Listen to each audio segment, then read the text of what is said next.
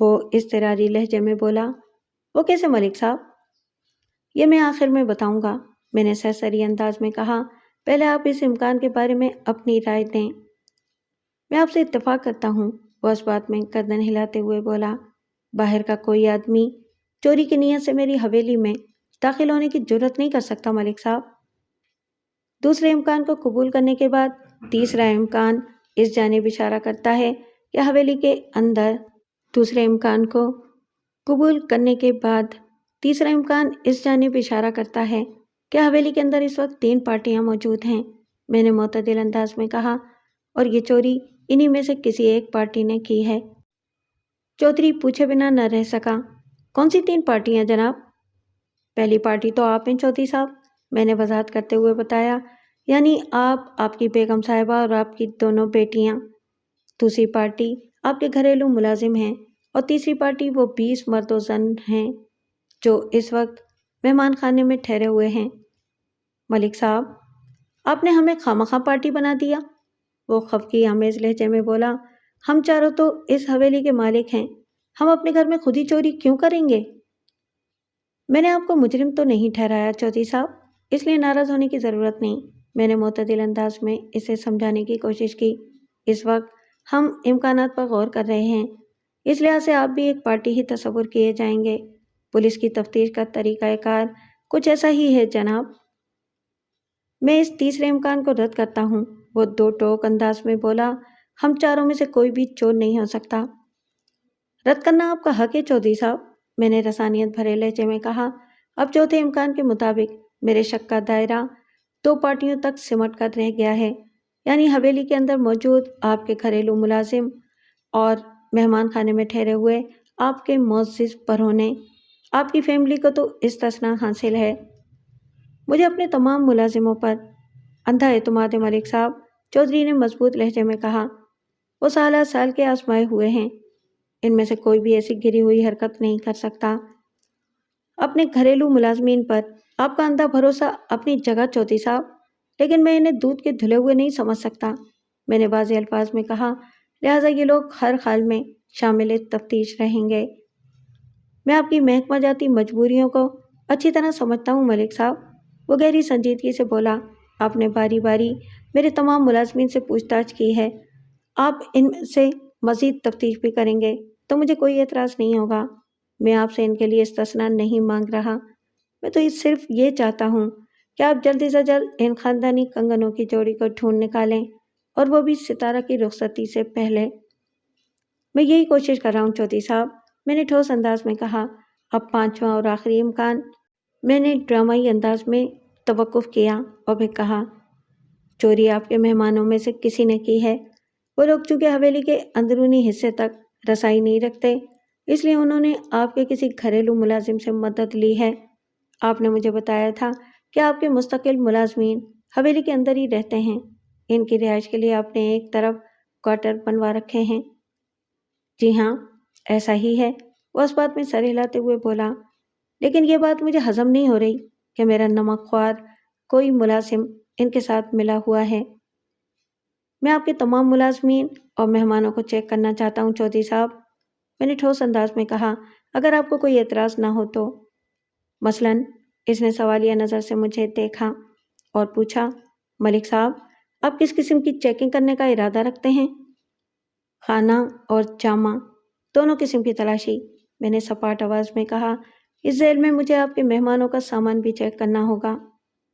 ملک صاحب، میرے لیے تو یہ بڑی بے عزتی کی بات ہوگی کہ میں اپنے معزز مہمانوں کو شک کی نظر سے دیکھوں، وہ فکر مندی کا اظہار کرتے ہوئے بولا۔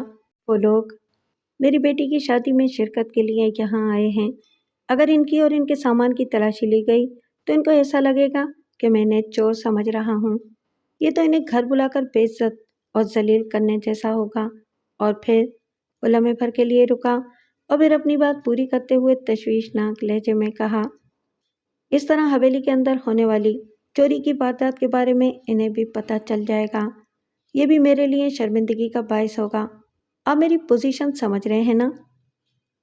ہاں، میں سمجھ رہا ہوں، مگر یہ رسک تو لینا ہی پڑے گا، اس نے پوچھا۔ کوئی دوسرا راستہ نہیں ہے؟ دوسرا راستہ تو ہر جگہ ہمیشہ موجود ہوتا ہے، چودھری صاحب، میں نے سوچ میں ڈوبے ہوئے لہجے میں کہا، مگر اس کی بھاری قیمت بھی چکانا پڑتی ہے۔ کیسی بھاری قیمت؟ اس نے چونکے ہوئے لہجے میں پوچھا۔ آپ چوری والے اس ناخوشگوار واقعے کو بھول جائیں، میں نے کہا۔ آپ کا جو نقصان ہوا ہے اسے چپ چاپ برداشت کر لیں۔ اللہ اللہ خیر صلاح۔ آپ کا مشورہ بڑا اذیت ناک ہے ملک صاحب، وہ اضطراری لہجے میں بولا۔ مجھے نقدی اور دوسرے طلائی زیورات کی زیادہ پرواہ نہیں ہے، لیکن چڑاؤ کنگن کی وہ جوڑی اس حویلی کی خاندانی میراث ہے، اسے فراموش کر دینا ناممکنات کی حد تک مشکل ہے جناب۔ کوئی ایسا حل بتائیں کہ سانپ بھی مر جائے اور لاٹھی بھی سلامت رہے۔ میں اپنے ملازمین کی تلاشی وغیرہ کے لیے تیار ہوں، مگر ان مہمانوں کو اس نوعیت کے تجربے سے گزارنا مجھے بالکل بھی اچھا نہیں لگ رہا۔ ایک کام ہو سکتا ہے چودھری صاحب، میں نے گہری سنجیدگی سے کہا۔ وہ کیا؟ اس نے سرسراتی ہوئی آواز میں استفسار کیا۔ پہلے میں آپ کے گھریلو ملازمین کی جامع اور خانہ تلاشی کے کام کو نپٹاتا ہوں، میں نے معتدل انداز میں کہا۔ اس کے بعد میں اور میرا کانسٹیبل حویلی سے روانہ ہو جائیں گے، لیکن کہیں نزدیک ہی رک کر مہمانوں کے جانے کا انتظار کریں گے۔ مہمانوں کے جانے کا انتظار؟ وہ قطع کلامی کرتے ہوئے بولا۔ یہ مہمان ستارہ کی شادی میں شرکت کرنے آئے ہیں ملک صاحب، آپ ان کے کہاں جانے کی بات کر رہے ہیں؟ اگر آپ نے مجھے اپنی بات مکمل کرنے دی ہوتی تو آپ کو یہ سوال پوچھنے کی ضرورت ہی پیش نہ آتی چودھری صاحب، میں نے شاکی انداز میں کہا۔ اوہ، وہ ایک طویل ندامت بھری سانس خارج کرتے ہوئے بولا۔ مجھ سے غلطی ہو گئی ملک صاحب، آپ کہیں۔ میں نے کہا، ہماری حویلی سے نکلنے کے بعد آپ مہمان خواتین کو اپنی حویلی کی سیر کرانے کے لیے اندر لے جائیں گے اور مرد حضرات کو اپنی زمینیں اور باغات دکھانے حویلی سے باہر بھیج دیا جائے گا۔ ان کے ساتھ جانے والے ملازمین کو آپ ہدایات دیں گے کہ 1 گھنٹے سے پہلے انہیں واپس نہیں لانا۔ ایسی ہی تاکید آپ نے اپنی ملازماؤں کو بھی کرنی ہے۔ وہ لوگ مہمان خواتین کو کم از کم آدھا گھنٹہ حویلی کے مختلف حصوں میں گھماتی رہیں گی۔ میری بات آپ کی سمجھ میں آ رہی ہے نا چودھری صاحب؟ جی ملک صاحب، میں آپ کے منصوبے کی تہہ تک پہنچ گیا ہوں، اس نے کہا۔ جب مہمان خانہ خالی ہو جائے گا تو آپ دوبارہ حویلی میں آ کر ان لوگوں کے سامان کی تلاشی لیں گے۔ ہاں، میں نے اس بات میں سر ہلاتے ہوئے معتدل انداز میں کہا۔ پہلے آپ کے ملازمین اور بعد ازاں آپ کے مہمانوں کی مکمل چیکنگ کے بعد دودھ کا دودھ اور پانی کا پانی الگ ہو جائے گا۔ چودھری فیاض احمد کو میرا یہ منصوبہ بہت پسند آیا، چنانچہ آئندہ 1 گھنٹے میں نے اس کام کو 2 مراحل میں بخیر و خوبی نمٹا دیا، مگر اس ہنگامی تگ و دو کا نتیجہ 0 کے برابر برآمد ہوا۔ مال مسروقہ چودھری کے ذاتی ملازمین کے پاس تھا اور نہ ہی اس کے مہمانوں کے سامان میں کہیں موجود تھا۔ اس صورتحال میں یہ سوچنے پر مجبور ہو گیا کہ چودھرائن کی تجوری سے چوری کیے جانے والے نقدی اور زیورات اور کنگن وغیرہ کو میرے وہاں پہنچنے سے پہلے ہی حویلی کے باہر کسی اور جگہ منتقل کر دیا گیا تھا۔ چنانچہ ان اشیاء کا سراغ لگانے اور انہیں بازیاب کرنے کے لیے مجھے اپنی تفتیش کے دائرے کو موضع چک چون کے باہر دور تک پھیلانے کی ضرورت تھی۔ میں نے چودھری فیاض سے آئندہ روز دوبارہ آنے کا وعدہ کیا اور اسے سلام کر کے حویلی سے باہر نکل آیا۔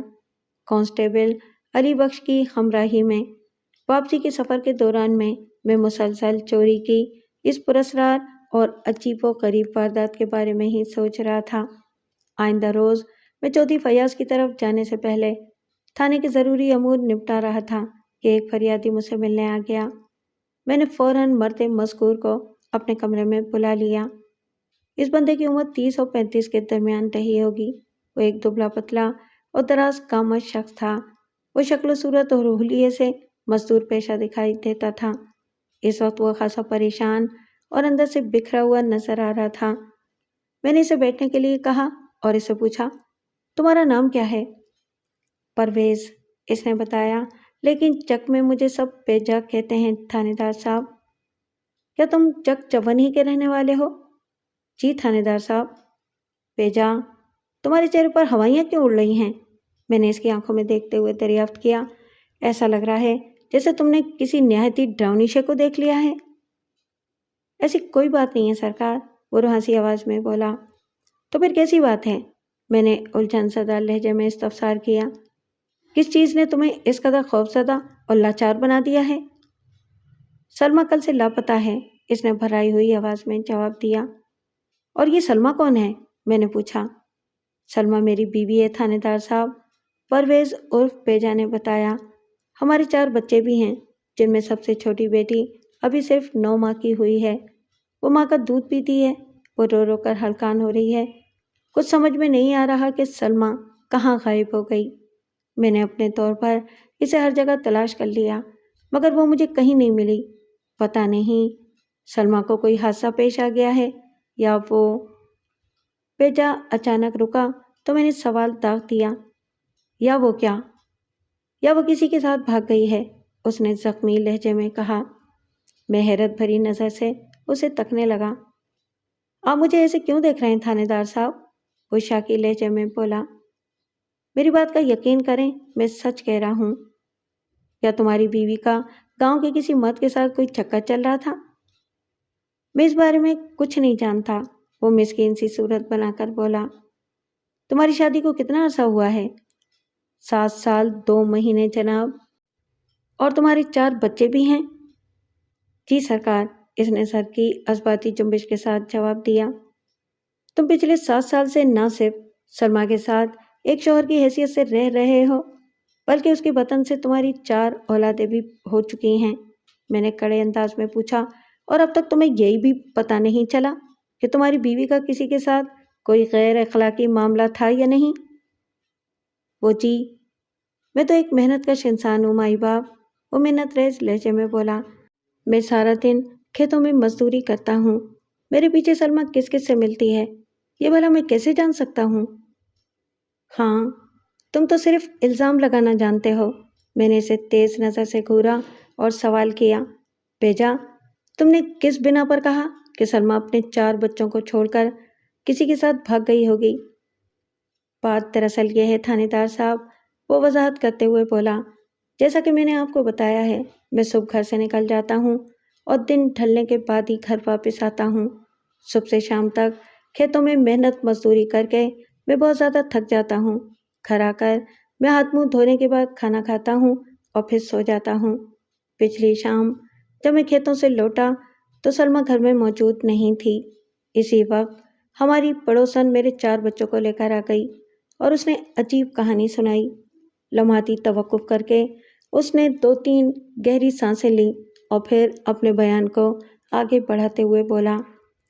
ہماری پڑوسن نورین نے مجھے بتایا کہ سپہر سے تھوڑی دیر پہلے سلمیٰ 4 بچے اس کے پاس چھوڑ کر یہ بتا کر کہیں چلی گئی تھی کہ 1 گھنٹے میں واپس آ جائے گی، مگر دن ڈھل جانے کے باوجود بھی وہ نہیں آئی۔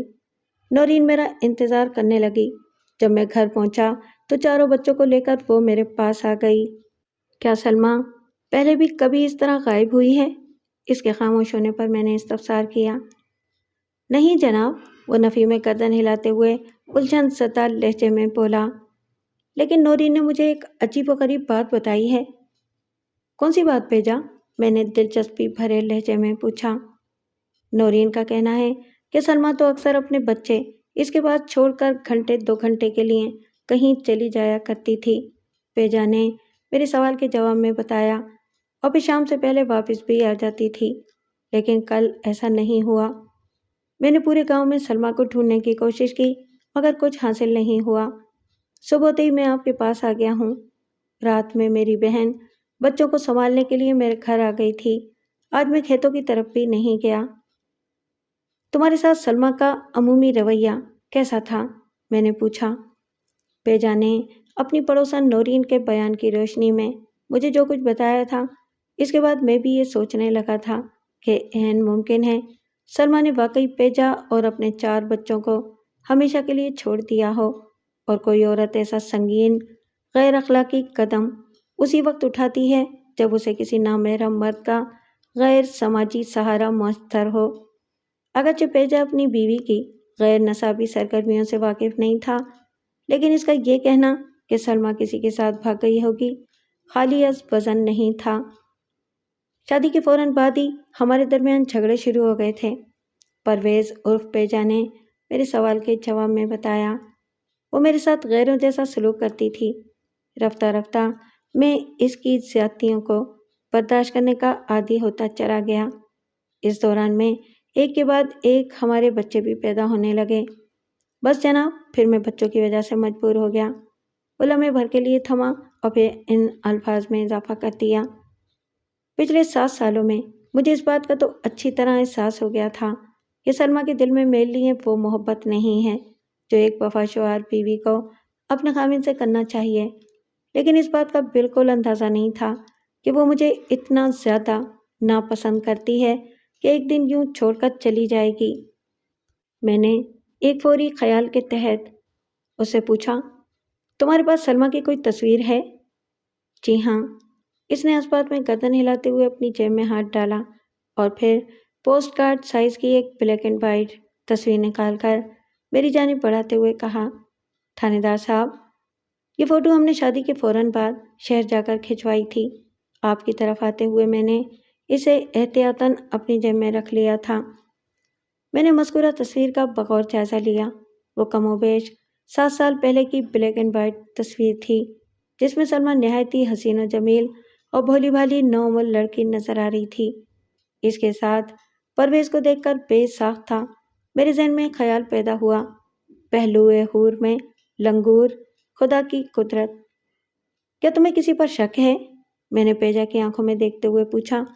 میرا مطلب ہے کہ گاؤں کا کوئی ایسا وسنیک جس کے ساتھ تمہاری بیوی بھاگ سکتی ہو؟ ایسا کوئی بندہ میری نظر میں تو نہیں ہے جی، وہ پرسوچ انداز میں بولا۔ مگر وہ بولتے بولتے اچانک رک گیا۔ میں نے تیز آواز میں استفسار کیا: مگر کیا؟ مجھے پتا چلا تھا کہ سلمیٰ شادی سے پہلے ایک شخص کو پسند کرتی تھی، لیکن وہ سلمیٰ کو گھاس نہیں ڈالتا تھا، بیجا نے بتایا۔ پھر سلمیٰ کی مجھ سے شادی ہو گئی اور یہ قصہ دب گیا۔ میں نے فوٹو میں سلمیٰ کو دیکھا۔ اس کے حسن و خوبصورتی میں کوئی کمی نہیں تھی۔ اگر وہ بندہ سلمیٰ پر توجہ نہیں دیتا تھا تو اس کا ایک ہی مطلب تھا کہ وہ شادی شدہ ہوگا، اور یا پھر اس کی نظر سلمیٰ سے کہیں زیادہ پرکشش اور جاذب نگاہ عورت پر ٹکی ہوگی۔ اس گلفام کا نام کیا تھا؟ میں نے پوچھا۔ جی، کس کا نام؟ وہ الجھن زدہ نظر سے مجھ سے تکنے لگا۔ میں اس بندے کے بارے میں پوچھ رہا ہوں، سلمیٰ جسے پسند کرتی تھی۔ ایسی کوئی بات نہیں تھانے دار صاحب، وہ برا سا منہ بناتے ہوئے بولا۔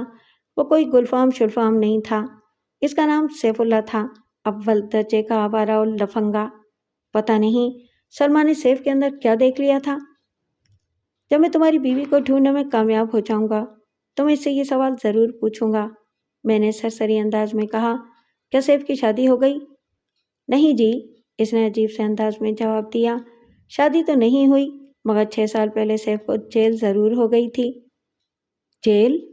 میں نے چونک کر اس کی طرف دیکھا، پھر اضطراری لہجے میں استفسار کیا: وہ کس جرم میں جیل گیا تھا اور اسے کتنی سزا ہوئی تھی؟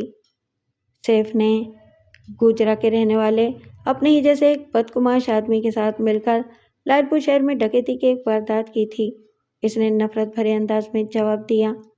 اس واقعے کے 2 ماہ بعد پولیس نے انہیں لاہور سے گرفتار کر لیا تھا۔ ان دونوں پر لائل پور کی ایک عدالت میں مقدمہ چلا تھا جس کے نتیجے میں انہیں جیل جانا پڑا۔ یہ مجھے پتہ نہیں کہ انہوں نے کتنی سزا پائی تھی۔ سیف اللہ کے گھر والے تو ادھر چک چون ہی میں ہوں گے؟ اس کی بات مکمل ہونے پر میں نے سوال کیا۔ اس کی صرف ایک بوڑھی ماں تھی، پیجا نے بتایا۔ سیف کی گرفتاری نے اللہ رکھی کو چرپائی سے لگا دیا تھا۔ لگ بھگ 4 سال پہلے وہ اللہ کو پیاری ہو گئی۔ ٹھیک ہے پیجا، میں نے اس کے چہرے پر نگاہ جما کر تسلی آمیز لہجے میں کہا۔ میں ابھی تمہاری بیوی کو تلاش کرنے کے لیے اپنے نوجوانوں کی ایک ٹیم بنا کر انہیں اس مہم پر روانہ کرتا ہوں۔ تمہیں فکر مند ہونے کی ضرورت نہیں، سلمیٰ جہاں بھی ہوگی میں اسے ڈھونڈ نکالوں گا۔ اس نے میرا شکریہ ادا کیا اور مجھے دعائیں دیتے ہوئے تھانے سے رخصت ہو گیا۔ میں ایک کانسٹیبل کے ہمراہ چودھری فیاض احمد کی حویلی کی طرف روانہ ہو گیا۔ چودھری بڑی بے چینی سے میرا انتظار کر رہا تھا۔ میں دوپہر کے وقت جب اس کی حویلی پہنچا تو مجھ پر نگاہ پڑتے ہی وہ مجھے ہاتھ سے پکڑ کر اپنے کمرے میں لے گیا۔ ہم آمنے سامنے بیٹھ چکے تو اس نے تشویش بھرے لہجے میں کہا، میں آپ کی طرف اپنے کسی بندے کو دوڑانے ہی والا تھا کہ آپ تشریف لے آئے۔ چودھری کی حالت کو دیکھ کر میرے ذہن کے کسی خانے میں ایک سرخ بتی چل اٹھی۔ اس کے بے نام اضطراب کے نتیجے میں نے پوچھ لیا، چودھری صاحب، سب خیریت تو ہے نا؟ آپ کا چہرہ کیوں اترا ہوا ہے؟ آپ کسی بندے کو تھانے کیوں بھیجنا چاہتے تھے؟ آپ کو بلانے کے لیے ملک صاحب، اس نے پریشانی بھرے لہجے میں جواب دیا، کیونکہ یہاں ایک گڑبڑ ہو گئی ہے۔ کیسی گڑبڑ چودھری صاحب؟ میں نے استفسار کیا۔ اس نے انکشاف انگیز لہجے میں بتایا، مہمان خانے میں سے ایک بندہ غائب ہے۔ یہ کب کی بات ہے؟ میں سیدھا ہو کر بیٹھ گیا۔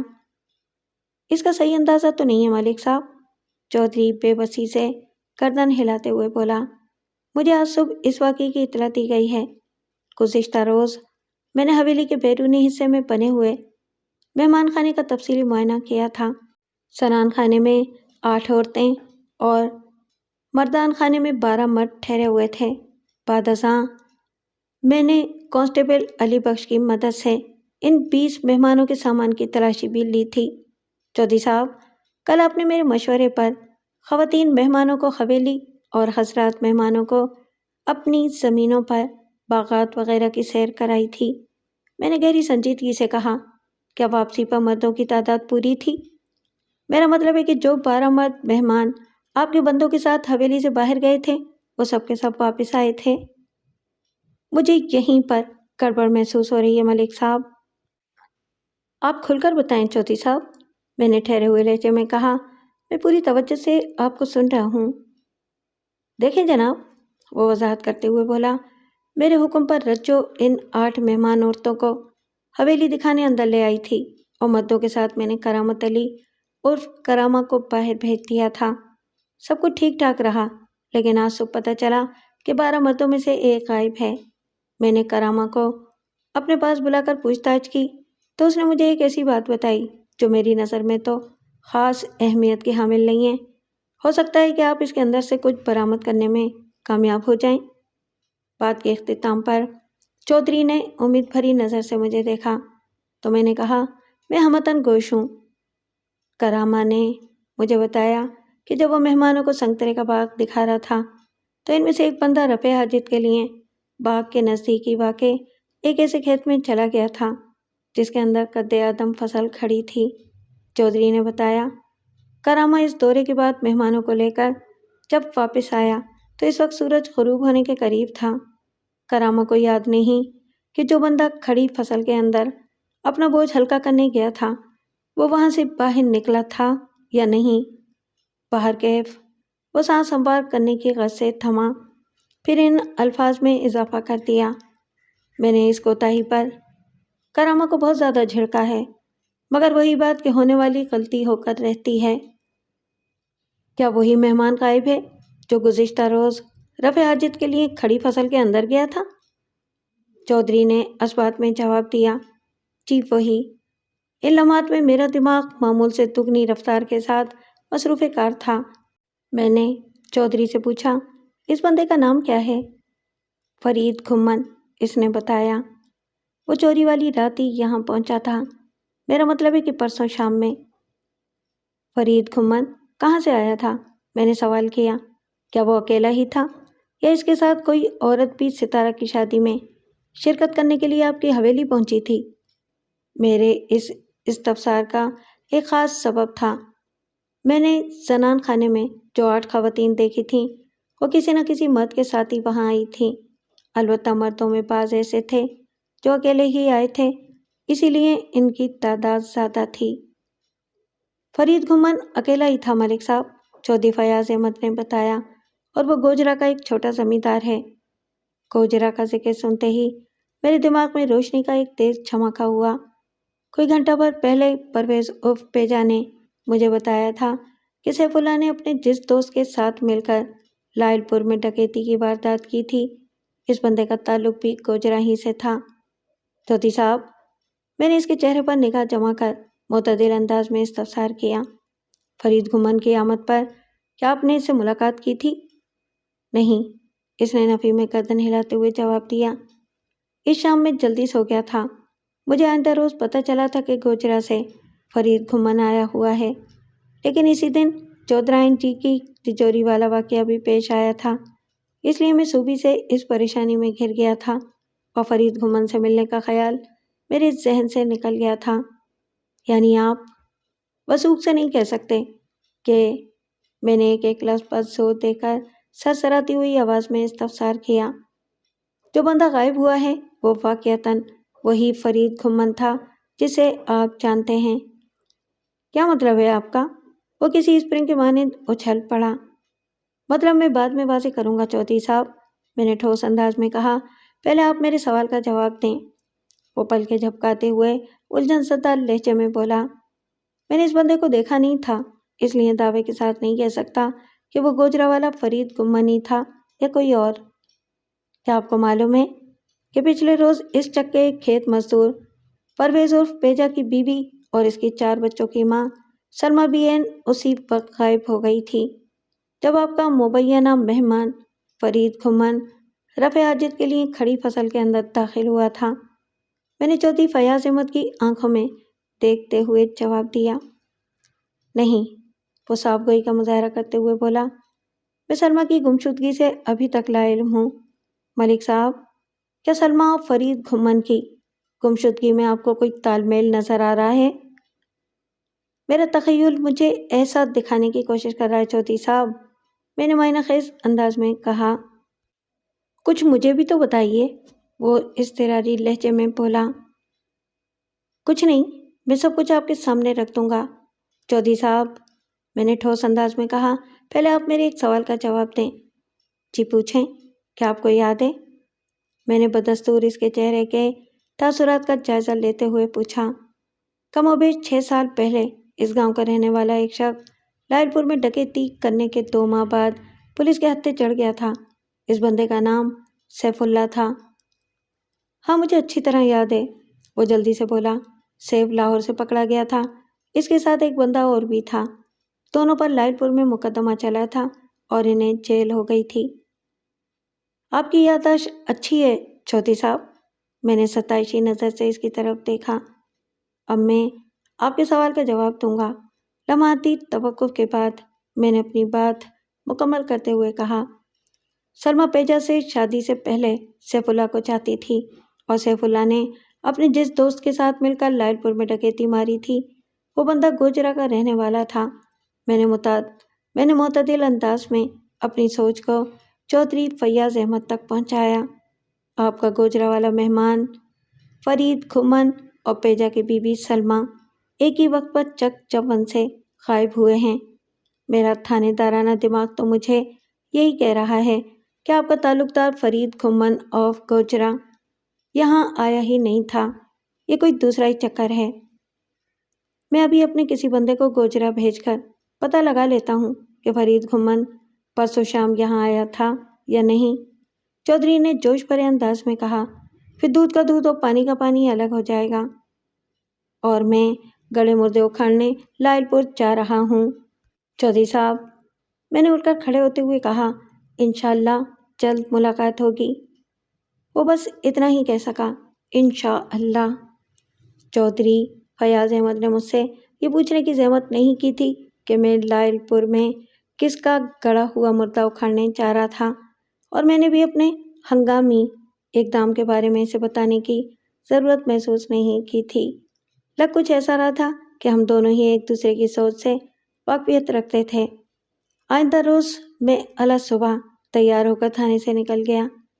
ناشتہ میں نے ڈسٹرکٹ ہیڈ کوارٹرز میں جا کر کیا اور وہاں کے متعلقہ افسر کو اپنی آمد کی غرض و غایت سے آگاہ کرنے کے بعد میں لائل پور کی سینٹرل جیل پہنچ گیا۔ جیل سپرنٹینڈنٹ رائے بشیر احمد کھرل نے توجہ سے میری بات سنی اور پھر کسی سرکاری اہلکار کو آواز دے کر ریکارڈ روم سے ایک موٹا سا رجسٹر منگوایا۔ کچھ دیر تک وہ مذکورہ رجسٹر کی ورق گردانی کرتا رہا، پھر نعرہ لگانے والے انداز میں بولا، مل گیا ملک صاحب۔ کیا مل گیا کھرل صاحب؟ میں پوچھے بنا نہ رہ سکا۔ آپ کا کیس، اس نے رجسٹر کے مندرجات پر انگلی رکھ کر مجھے بتایا۔ آپ جو معلومات حاصل کرنے میرے پاس آئے ہیں وہ سب یہاں پر ہیں۔ جی مہربانی آپ کی کھرل صاحب، میں نے تشکرانہ انداز میں کہا۔ آپ بتائیں، میں پورے انما کے ساتھ آپ ہی کو سن رہا ہوں۔ کم و بیش 6 سال پہلے چک چپن ٹوبر ٹیک سنگھ کے رہنے والے سیف اللہ نے گوجرا کے وسنیک حنیف احمد کے ساتھ مل کر لائل پور شہر میں ڈکیتی کی جو واردات کی تھی، اس کی سزا ان دونوں نے اسی جیل میں بھگتی ہے۔ ایک منٹ کھرل صاحب، میں نے قطع کلامی کرتے ہوئے کہا۔ سزا بھگتی ہے کا صاف صاف مطلب تو یہی سمجھ میں آتا ہے کہ ان کی رہائی عمل میں آ چکی ہے۔ آپ بالکل ٹھیک سمجھ رہے ہیں ملک صاحب، وہ اس بات میں گردن ہلاتے ہوئے بولا۔ ہمارے جیل ریکارڈ کے مطابق وہ دونوں 3 ماہ پہلے یہاں سے جا چکے ہیں۔ آپ کے خیال کے مطابق سیف اور حنیف اس وقت کہاں ہوں گے؟ میں نے پوچھا۔ اس بارے میں وثوق سے کچھ نہیں کہہ سکتا ملک صاحب، اس نے معتدل انداز میں جواب دیا۔ رہائی کے بعد قیدی عموماً اپنے گھر ہی جاتے ہیں، آپ وہاں سے پتہ کر سکتے ہیں۔ میں نے جیل سپرنٹینڈنٹ رائے بشیر احمد کھرل کا شکریہ ادا کیا اور شام سے پہلے اپنے تھانے واپس آ گیا۔ اب کی بار مجھے چودھری کی حویلی جانے کی ضرورت پیش نہیں آئی، بلکہ اگلے روز دوپہر میں وہ خود میرے پاس آ گیا تھا۔ اس کے ساتھ 2 بندے بھی تھے۔ رسمی الیک سلیک کے بعد میں نے اسے اپنی لائٹ پور والی کارگزاری کے بارے میں بتایا تو اس نے مجھے گوجرا کا احوال سنا دیا جو خاصا دلچسپ اور مفید تھا۔ ان سے ملیے ملک صاحب، وہ اپنے ایک ساتھی کی جانب اشارہ کرتے ہوئے تعارف کرانے والے انداز میں بولا۔ یہ اصلی فرید گھمن ہے جو آج صبح گوجرا سے یہاں پہنچے ہیں، اور یہ ہے سیف اللہ کا وہ دوست حنیف احمد جس کے ساتھ مل کر اس نے لائل پور شہر میں ڈکیتی کی واردات کی تھی۔ اس نے دوسرے بندے کی طرف انگلی اٹھاتے ہوئے مزید بتایا۔ یہ دونوں 3 ماہ پہلے ہی جیل سے رہا ہوئے ہیں۔ حنیف نے برے کاموں سے توبہ کر کے کھیتی باڑی شروع کر دی ہے، اور سیف اللہ کا کچھ پتہ نہیں کہ وہ اس وقت کہاں ہوگا۔ اسے ڈھونڈنا آپ کا کام ہے۔ اب اس امر میں کسی شک و شبے کی گنجائش باقی نہیں رہی کہ حویلی میں چوری سیف اللہ ہی نے کی ہے۔ چودھری صاحب، آپ تو مجھ سے بھی زیادہ اہم معلومات نکال کر لائے ہیں۔ میں نے توصیفی نظر سے اس کی طرف دیکھا۔ وہ زیر لب مسکراتے ہوئے معنی خیز انداز میں بولا، اب آپ بھی مال مسروقہ بازیاب کر کے مجھے شکریہ کا موقع دیں، اور یہ کام آپ نے ستارہ کی رخصتی سے پہلے کرنا ہے، ٹھیک ہے؟ فکر نہ کریں چودھری صاحب، میں نے تسلی آمیز لہجے میں کہا، آپ کا کام وقت سے پہلے ہو جائے گا۔ یہ ہوئی نا بات، وہ خوش ہوتے ہوئے بولا۔ میں نے حنیف احمد سے پوچھا، کیا تم نے واقعی برائی کی راہ چھوڑنے کا فیصلہ کر لیا ہے؟ جی تھانے دار صاحب، وہ مستحکم لہجے میں بولا، یہ بات میری سمجھ میں آ گئی ہے کہ اس کام کی آخری منزل جیل ہی ہے۔ کیا میں یہ سمجھوں کہ تم سیف اللہ کو تلاش کرنے میں میری مدد کرو گے؟ میں نے حنیف کی آنکھوں میں دیکھتے ہوئے استفسار کیا۔ جی میں ضرور آپ کی مدد کروں گا، وہ پرعزم لہجے میں بولا، کیونکہ میں نے 16 آنے سچی توبہ کی ہے تھانے دار صاحب۔ میں نے حنیف کو اپنے پاس رکھ کر چودھری فیاض احمد اور فرید گھمن کو جانے کی اجازت دے دی۔ پولیس کی تفتیش کی گاڑی جب صحیح سمت میں رواں تواں ہو تو درست منزل تک پہنچنے میں سال مہینے نہیں بلکہ چند دن ہی کافی ہوتے ہیں۔ حنیف نے سیف کے ساتھ 6 سال جیل کاٹی تھی، اور وہ ماضی میں سیف کا پارٹنر ان کرائم بھی رہا تھا، لہٰذا وہ اس کی رگ رگ سے واقف تھا۔ میں نے آئندہ 3 دن تک حنیف کی رہنمائی میں کئی جگہ چھاپے مارے۔ بالآخر سیف اور سلمہ چک جھمرا کے ایک گھر سے برآمد ہو گئے۔ وہ گھر سیف کے ایک دوست صابر علی کا تھا، جہاں وہ دونوں میاں بیوی کی حیثیت سے رہ رہے تھے۔ سیف نے صابر کو یہی بتایا تھا کہ اس نے حال ہی میں سلمہ سے شادی کی ہے۔ میں اسی روز سلمہ اور سیف اللہ کو گرفتار کر کے چک جھمرا سے چک چپن اپنے تھانے لے آیا۔ اس 1 ہفتے میں سیف اور سلمہ نے نقد رقم 2000 روپے میں سے صرف 100 روپے خرچ کیے تھے، اور طلائی زیورات بھی اس کے پاس سے برآمد ہو گئے تھے، لیکن چڑاؤ کنگن والی جوڑی کا کوئی اتا پتہ نہیں تھا۔ میں نے کڑے لہجے میں سے پوچھا، چودھری صاحب کے وہ خاندانی چڑاؤ کنگن کہاں ہیں؟ میں کنگنوں کے بارے میں کچھ نہیں جانتا تھانے دار صاحب، وہ منت ریز لہجے میں بولا، میرے پاس جو کچھ تھا وہ میں آپ کے حوالے کر چکا ہوں۔ چڑاؤ کنگنوں کی وہ جوڑی بھی چودھرائن کی اسی تجوری میں رکھی ہوئی تھی جہاں سے تم نے 2000 روپے کے کرنسی نوٹ اور 10 تولہ سونے کے طلائی زیورات چرائے تھے۔ میں نے بے رحم لہجے میں کہا، سچ اگل دو ورنہ تمہاری کھال ادھیڑ ڈالوں گا۔ وہ جڑاؤ کنگن کی جوڑی کے حوالے سے اپنی لا علمی کا اظہار کرتے ہوئے اللہ رسول کی قسمیں کھانے لگا۔ اس وقت حوالدار جاوید شاہ بھی میرے پاس کھڑا تھا۔ اس نے مجھ سے کہا، ملک صاحب، اس بدبخت کو 1 گھنٹے کے لیے میری سپرد کر دیں، میں آپ کا کام آسان کر دوں گا، یہ میرا آپ سے وعدہ ہے۔ میں نے حوالدار کی فرمائش پوری کر دی۔ سیانے سچ کہہ گئے ہیں کہ لاتوں کے بھوت باتوں سے نہیں مانتے۔ حوالدار 1 گھنٹے کے لیے سیف کو ٹرائل روم میں لے گیا تھا، لیکن آدھے گھنٹے کے بعد ہی وہ واپس آ گیا اور مجھ سے پوچھا، ملک صاحب، آپ نے سیف کی کرپناک چیخیں تو سنی ہوں گی؟ ہاں سنی ہیں۔ میں نے الجھن زدہ نظر سے اس کی طرف دیکھا اور پوچھا، جاوید شاہ، آخر تم کہنا کیا چاہ رہے ہو؟ میں نے سلمیٰ کو سامنے بٹھا کر سیف کی آؤ بھگت کی ہے، وہ فاتحانہ انداز میں بولا۔ یہ نیک کام شروع کرنے سے پہلے میں نے سلمیٰ کو باور کرا دیا تھا کہ سیف کے بعد اس کا نمبر ہے۔ بس پھر وہ سیف کی زبان کھلنے سے پہلے ہی اندر سے ٹوٹ کر میری منت سماجت کرنے لگی۔ وہ دونوں اپنا اصلی بیان ریکارڈ کرانے کے لیے تیار ہیں۔ آئندہ 1 گھنٹے میں نے انہیں ایک ساتھ اپنے سامنے کھڑا کر کے ان کا بیان حلفی قلم بند کر لیا۔ انہوں نے مجھے جو کچھ بتایا وہ میرے لیے خلاف توقع اور سنسنی خیز تھا۔ اس بیان کے خلاصے کا خلاصہ میں آپ کی نظر کرتا ہوں۔ سیف اللہ کے جیل جانے سے پہلے اس کا چودھری فیاض احمد کی بڑی بیٹی مہر النساء عرف مہرو سے معاشقہ چل رہا تھا اور وہ دونوں ایک دوسرے کو محبت بھرے خط بھی لکھا کرتے تھے۔ پھر سیف کو 6 سال کی سزا ہو گئی اور مہر النساء 1 سال کے بعد شادی کر کے حویلی سے رخصت ہو گئی۔ 3 ماہ پہلے جب سیف رہا ہوا تو اس کے پاس کچھ بھی نہیں تھا۔ اس کی ماں اللہ رکھی کا انتقال ہو چکا تھا اور محبوبہ مہرو کسی اور کی بیوی بن چکی تھی۔ اس صورتحال میں اس کے گھٹیا ذہن نے مہرو کو بلیک میل کر کے مالی فائدہ حاصل کرنے کا منصوبہ بنایا۔ وہ جانتا تھا کہ سلمیٰ اسے پسند کرتی ہے۔ اس نے سلمیٰ سے خفیہ رابطہ کیا اور شادی کے وعدے پر اسے ساتھ دینے کو کہا۔ سلمیٰ فوراً تیار ہو گئی۔ سیف نے سلمیٰ کے ذریعے مہرو کو دھمکی دی کہ اگر اس نے اس کے لیے فوری طور پر تگڑی رقم کا بندوبست نہ کیا تو وہ اس کے تمام عشقیہ خطوط اس کے خاوند اعجاز حسین کو پہنچا دے گا، جس کے بعد مہرو کی طلاق تو پکی ہے۔ مہرو اس کی دھمکی سے ڈر گئی اور اس نے اپنی ماں کی تجوری میں جھاڑو پھیر کر سیف کا مطالبہ پورا کر دیا۔ سیف اللہ کو فرید گھمان کی حیثیت سے حویلی والے مہمان خانے میں ٹھہرانے کا انتظام بھی مہرو ہی نے کیا تھا، وغیرہ وغیرہ۔ یہاں تک تو سب ٹھیک تھا، لیکن جڑاؤ کنگن کی جوڑی ابھی تک منظر سے غائب تھی۔ اس مسئلے کو حل کرنے کے لیے میں چودھری فیاض احمد کی حویلی پہنچ گیا۔ میں معاملے کی تہہ تک تو ڈبکی لگا چکا تھا، مگر عملی تجربہ کرنا بھی ناگزیر تھا۔